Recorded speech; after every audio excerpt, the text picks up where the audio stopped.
Kannur Panoor bomb സ്ഫോടന കേസിൽ 3 CPIM അനുഭാവികൾ അറസ്റ്റിൽ. ചെറുപറമ്പ് സ്വദേശി ഷെബിൻലാൽ, കുന്നോത്തുപറമ്പ് സ്വദേശി അതുൽ കെ, ചെണ്ടയാട് സ്വദേശി അരുൺ എന്നിവരാണ് അറസ്റ്റിലായത്. പാലക്കാട്ട് നിന്ന് ഒരാളെ പോലീസ് കസ്റ്റഡിയിലെടുത്തു. പ്രതികളുമായുള്ള തെളിവെടുപ്പിനിടെ ബോംബ് നിർമ്മാണം നടന്ന വീടിനടുത്ത് നിന്ന് 7 ബോംബുകൾ കൂടി കണ്ടെത്തി. പാനൂർ സ്ഫോടനത്തിനു പിന്നിൽ കൂടുതൽ പേർക്ക് പങ്കുണ്ടെന്നാണ് പോലീസ് കണ്ടെത്തൽ. ബോംബ് നിർമ്മാണത്തിനായി ആസൂത്രിത ഗൂഢാലോചന നടന്നു.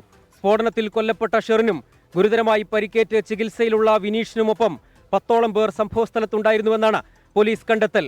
ഇതിൽ 2 പേർ നിസ്സാര പരിക്കുകളോടെ ആശുപത്രിയിൽ ചികിത്സയിലുണ്ട്. പ്രദേശവാസികളായ വിനോദ്, അശ്വന്ത് എന്നിവരാണ് ചികിത്സയിലുള്ളത്. ഇവരെ ആശുപത്രിയിലെത്തിച്ച ചെണ്ടയാട് സ്വദേശി അരുണിനെയാണ് പോലീസ് ആദ്യം കസ്റ്റഡിയിലെടുത്തത്. ഇയാളെ ചോദ്യം ചെയ്തതിൽ നിന്നാണ് സംഭവസ്ഥലത്തുണ്ടായിരുന്ന മറ്റ് 3 പേരെ കുറിച്ചുകൂടി വിവരം ലഭിച്ചത്. പിന്നാലെ ഷെബിൻലാലിനെയും അതുലിനെയും കസ്റ്റഡിയിലെടുത്തു. അറസ്റ്റ് രേഖപ്പെടുത്തിയ ശേഷം പാനൂർ സിഐയുടെ നേതൃത്വത്തിലുള്ള പോലീസ് സംഘം ഇവരെ സംഭവസ്ഥലത്തെത്തിച്ച് തെളിവെടുപ്പ് നടത്തി. തെളിവെടുപ്പിനിടെ സ്ഥലത്തുനിന്ന് 7 ബോംബുകൾ കൂടി കണ്ടെടുത്തു. ഇതിനിടെ കേസിൽ സായുജ് എന്നയാളെ പാലക്കാട് നിന്നും കസ്റ്റഡിയിലെടുത്തു. ഇയാളെ പാനൂർ സ്റ്റേഷനിലെത്തിച്ച ശേഷം അറസ്റ്റ് രേഖപ്പെടുത്തും.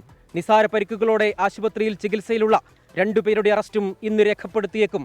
24 കണ്ണൂർ.